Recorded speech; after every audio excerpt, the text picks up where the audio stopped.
ખેડા નગરજનો દ્વારા આતંકવાદીના પુતળા દહન, મૌન રેલી, હનુમાન ચાલીસા પાઠ અને રામધૂનનો કાર્યક્રમ।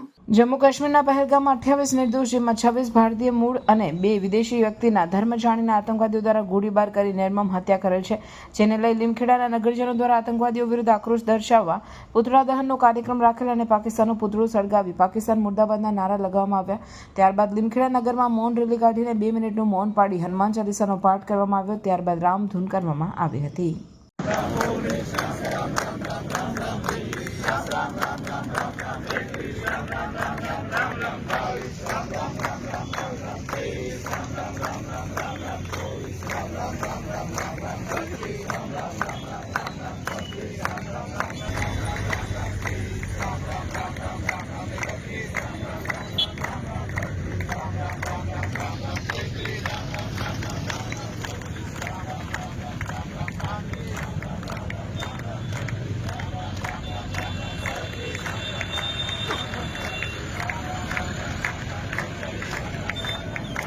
જય સિયારામ, જય તો હિન્દુ રાષ્ટ્રમ।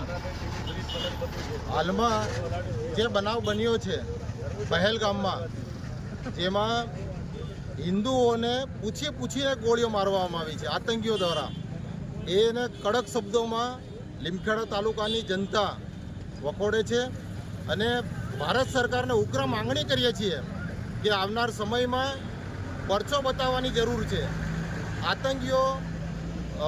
આતંકીઓનો કોઈ ધર્મ નથી હોતો અને એ જે આજના સમયમાં જે કર્યું છે એ ખૂબ જ ખરાબ જઘન્ય કૃત્ય કર્યું છે અને એનો જવાબ આપવો જ રહ્યો। આપણા હિન્દુઓને જ કેમ ટાર્ગેટ કરે છે? હિન્દુ પર્યટકો ઉપર પૂછીને જે ગોળી મારી છે એ યોગ્ય છે?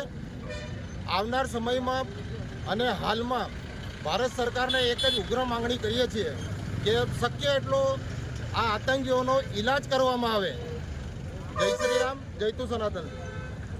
22 તારીખના રોજ જે જમ્મુ કાશ્મીરમાં પહેલગામમાં નિર્દોષ જે હિન્દુઓ છે ધર્મ પૂછીને જેમના પર કાયરતાપૂર્ણ પાકિસ્તાન દ્વારા જે આતંકીઓ હુમલો કર્યો અને 28 લોકોની જ્યારે એમાં મૃત્યુ પામ્યા, ત્યારે આજરોજ અહીંયા લીમખેડા ખાતે હિન્દુ સંગઠનોના તમામ લોકો, વિશ્વ હિન્દુ પરિષદ, બજરંગ દળ, સનાતન વર્લ્ડ, બધા લોકોએ સાથે મળીને આ ગામની અંદર એક પુતળા દહનનો કાર્યક્રમ તથા મૌન રેલી અને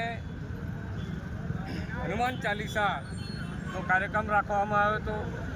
જે હિન્દુસ્તાનની અંદર, જે હિન્દુસ્તાનની ભૂમિ પર જે પાકિસ્તાન આતંકીઓએ જે કાયરતાપૂર્ણ હુમલો કર્યો છે એને સખત શબ્દોમાં તમામ હિન્દુ સંગઠનો વખોડી કાઢે છે।